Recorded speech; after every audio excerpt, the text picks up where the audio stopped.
Welcome to Peter and Ruffy's Football Show, your daily fix of football, Monday to Friday at 6:30, and we're delighted to have your company. The talking points tonight: can Scotland stop one of the world's best strikers? It's Scotland-Poland, and we'll discuss that crucial European Championship qualifier.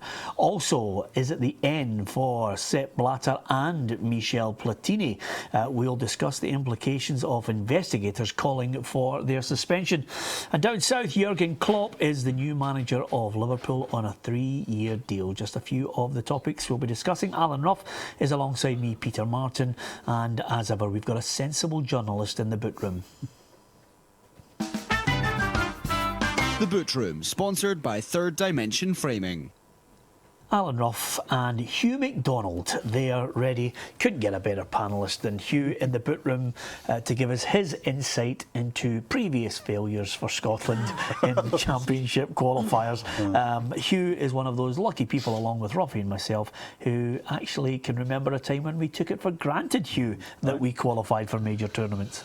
Yeah, and I'm old enough to remember the time before that where we didn't as well. You know, I can remember the long wait up to 74 and what a hugely sort of marvellous cathartic moment that was in 1974. In fact, that's the word that Alan used about it, cathartic. Yes. When we qualified for Germany in 74 and what that meant for the nation. And now, of course, we're now going on till my whole the new millennium, nothing in the millennium. Yeah, absolutely. And I think, to be perfectly honest with you, I think Alan thought cathartic was playing left side for Poland tonight. Ruffy, there was a time when we had world-class players. We'd love to have them tonight.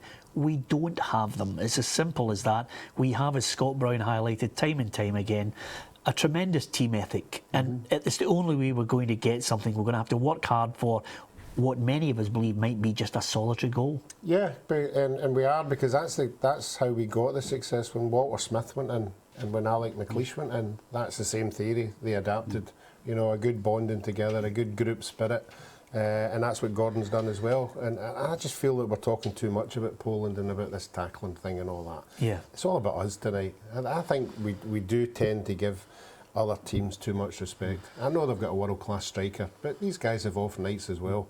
You know, there's no doubt about that. But I think it's all about how we do and how we set about the game. And I'd like to see us getting into the game and letting them know that they're in the game, rather than us sitting off them and letting them have wee passes at the back, as what usually happens at Hampden. Yeah, to be perfectly honest with you, Ruffy, I agree with you. I think you're absolutely right.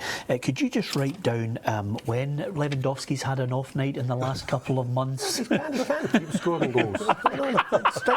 Strikers go off the boil. Yeah. And then let's hope it's tonight. Well, I can remember only a few weeks ago, I think it was the Wolfsburg coach looked towards his assistant and said, I mean, he's got a couple. He can't keep on scoring tonight, and he managed to fire in 5. Quite. I see where Alan's come from. You know, it wouldn't be impossible for Lewandowski not to score tonight. I mean, that's. I mean, the odds are. I'll be interested to see what the odds are with the bookies, whether he does or not. 41. Goal scorer. So you're saying he's not going to score, and you put 20 quid on at 41. This is the kind of punditry we're getting, ladies and gentlemen. Listen, remember, what he says and what he actually believes is a totally different thing, you know. How good is he? How good is Lewandowski? I mean, Adam Nawalka said, the Poland manager, he's one of the world's best strikers. I think he is. Yeah. Yeah, absolutely. I think he's really up the top. Movement, his intelligence, the way he runs off the ball. He can score with either foot, very comfortable, decent in the air as well. I've actually saw him live a couple of times, and watch him on a park. He's really clever, he's really sharp the way he moves defenders about. I think he's top notch. I mean, he's top notch because, you know, he's played under Klopp, who really sort of brought him on. But I mean, Guardiola, who can buy just about anybody, says that's the person I want. Yeah. His recent record is preposterous. Yes. So yeah, I would as sheer out and out strikers. I mean, we'll have the argument, you know, best players in the world and all that. Of course, he's not a Ronaldo. He's not a Messi. But as an out-and-out striker, he's as good as you get. Yeah. I mean, listen, we just decided to have an argument about it or have a debate about the top 11 strikers, and here's what we come up with. If Lewandowski is in there, then here are the top strikers. Müller, Benzema, who's on forum as well. Good start with Real Madrid. Neymar, Alexis Sanchez, Cristiano Ronaldo, and Robert Lewandowski's in there. Messi, Diego Costa, Aguero, Ibrahimovic and Luis Suarez. Have we missed anybody out, Ruffy? No, I don't think you have missed anybody out at all, but it'd be interesting to see where the both of it, or the three of us, think where he comes in that 11. How far down the list is he? We're all saying he's world class, but is he up? Is he in the top 5 of that 11? Is he in the top 6? I think right now, Hugh, I'm going to stick my neck out. I think he's in the top 5. I would place him pretty high up after. I think Messi and Ronaldo, you just put to one side. Yes. They're just different. They're just different. After that, I would say that he's in there with, I think Aguero's an outstanding centre forward. Yep. Of a different type, actually, than Lewandowski. But I would put Lewandowski just behind Aguero, probably. Yeah. Ibrahimovic. Well, Zlatan would put himself at number 1, to be honest with you, Ruffy. But Zlatan could be number 1, but then again, Zlatan's not.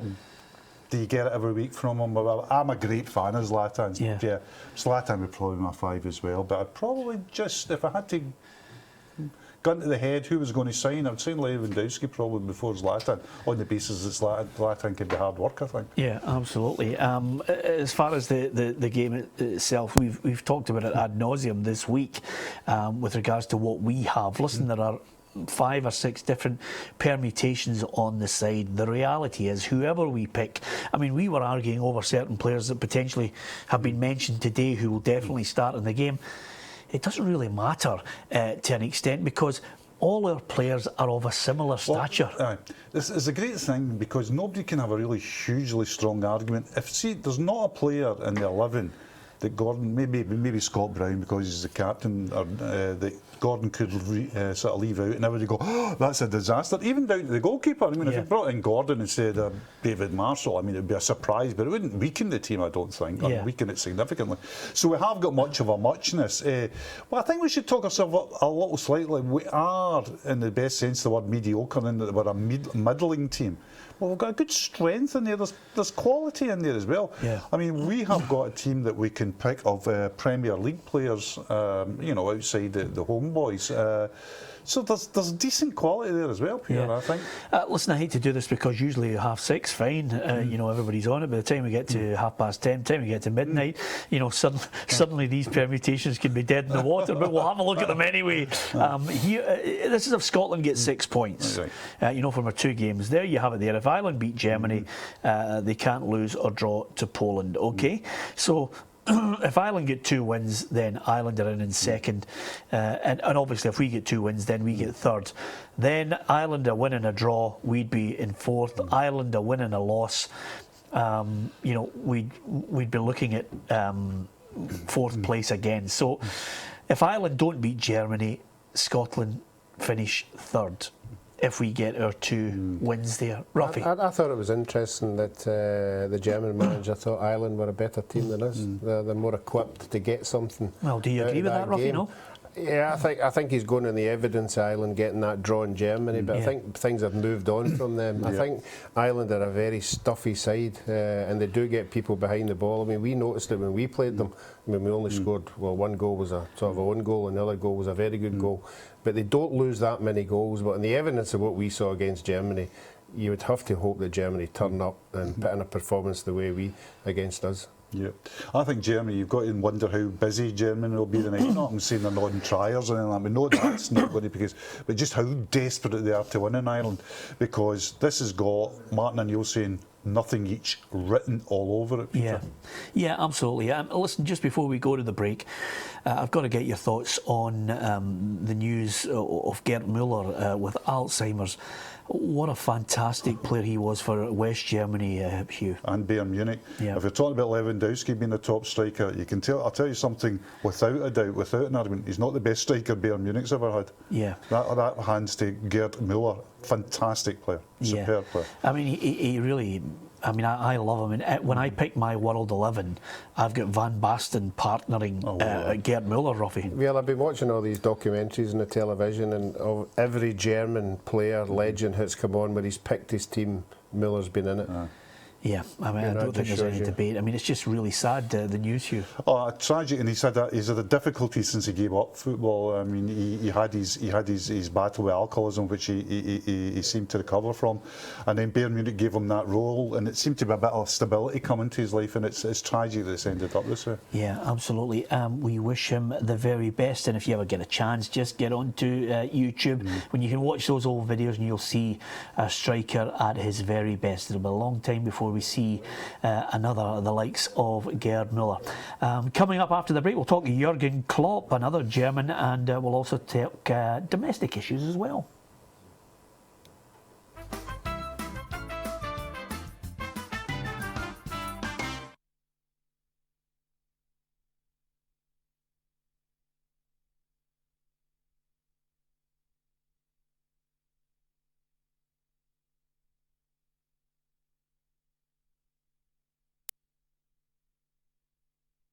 Hi, I'm Chris Sutton. To win this beautiful signed shirt from me, which club did Celtic sign me from? Hi, I'm Craig Turnbull, and don't forget you can watch the PLZ Soccer news headlines Monday to Friday by clicking on the link below.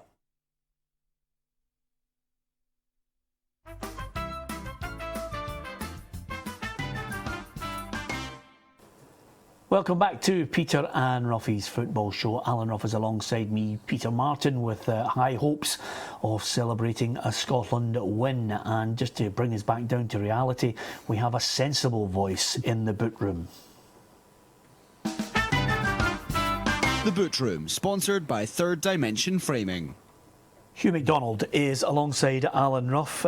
Prior to the break, we were talking about the different permutations that potentially could emerge from our group. Of course, that's on the basis that we hope, rather sadly, but you've got to be very patriotic, that Republic of Ireland lose their 2 games.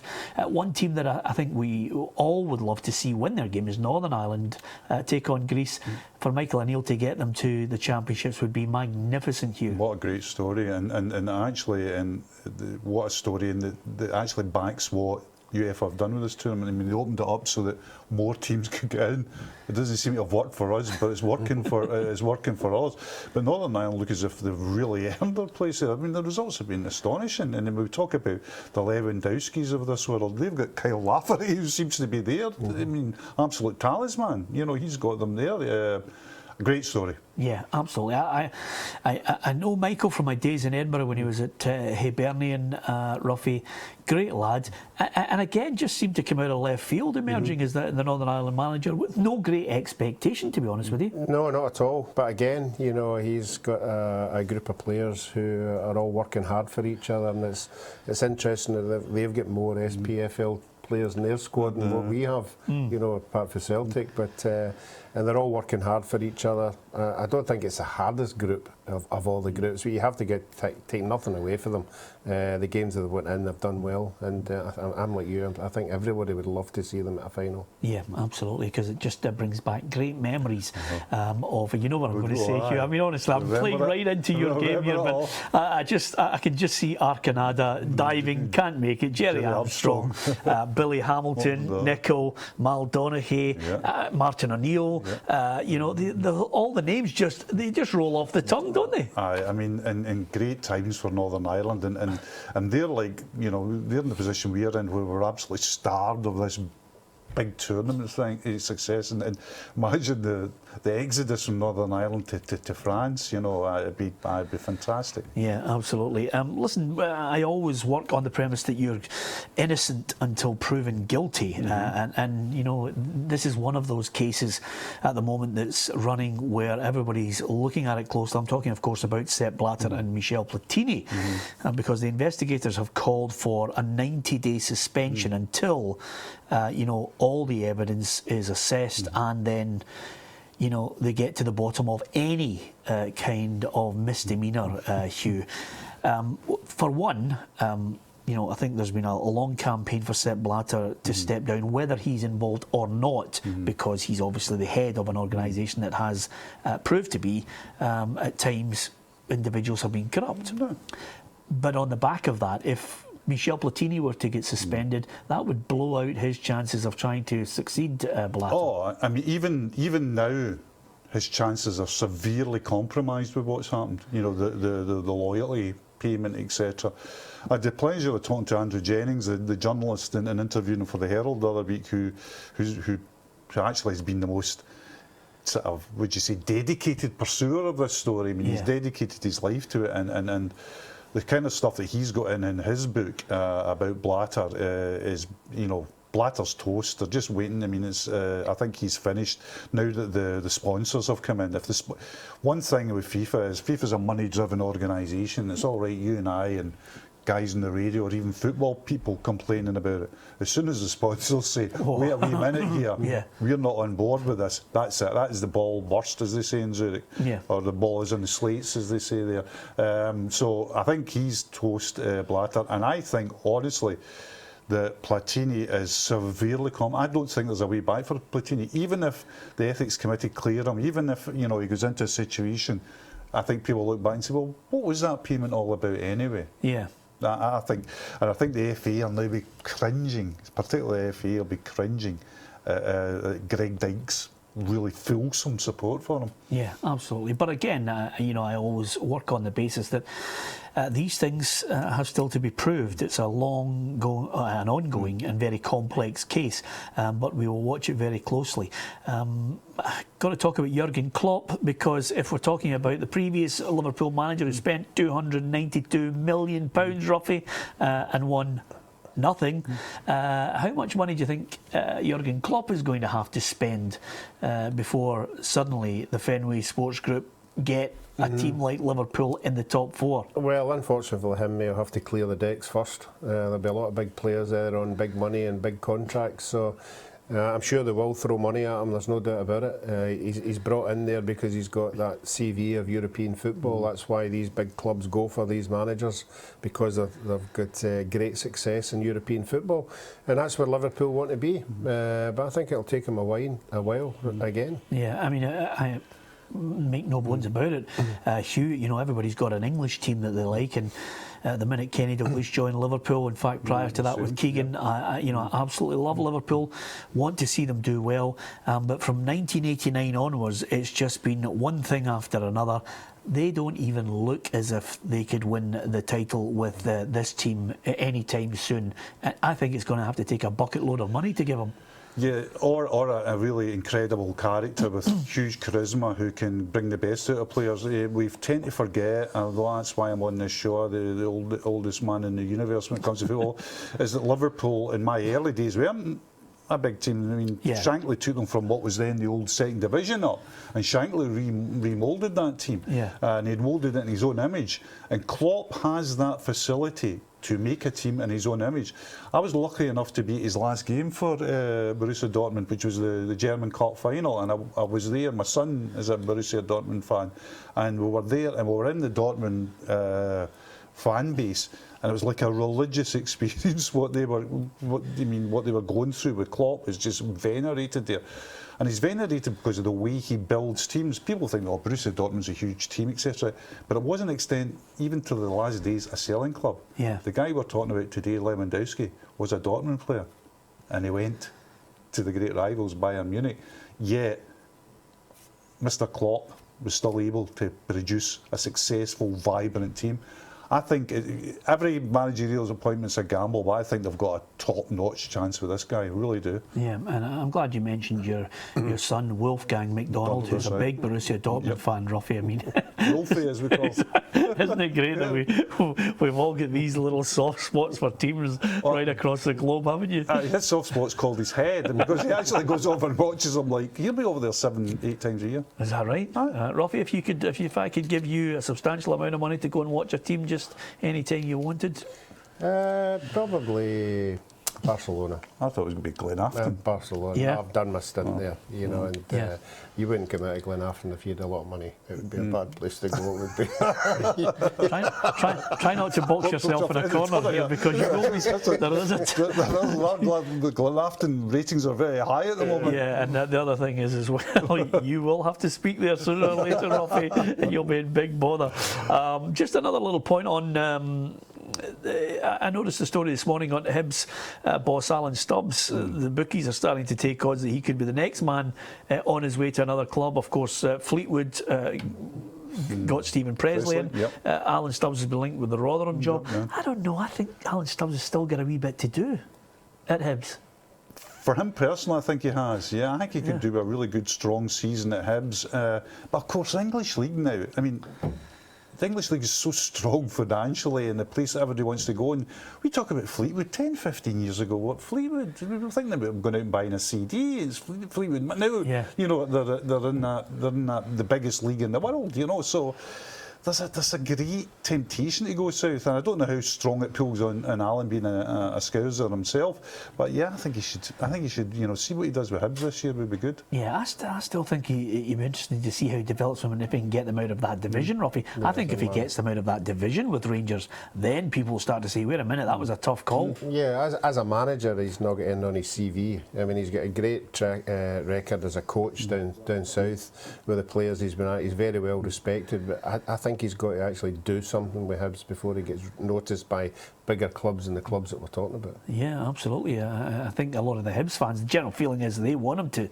to stay, I think, because I think he's won them over. Do you? Is that fair? Oh, I would say so, yeah. There's no doubt about that. They just need to get near Rangers and start pushing, you know, and you'll see the crowds coming back. They always do. Yeah, I think the Rangers thing, my view of that division is Rangers are gone. Yeah. And he's fighting for the playoff spot, and then we all know how, you know, he's got to get the first playoff spot, if you know, that makes things easier, and then it's all down to that big double header with the SPFL team. Yeah. Okay, thanks to Hugh MacDonald. Love having him on the programme in the boot room. Just a wee bit of experience, and of course alongside Ruffy and myself, it just gives you that balance, a balance between sensibility and lunacy. Anyway, on that point, join us tomorrow if you can again. Thanks for watching. Good night.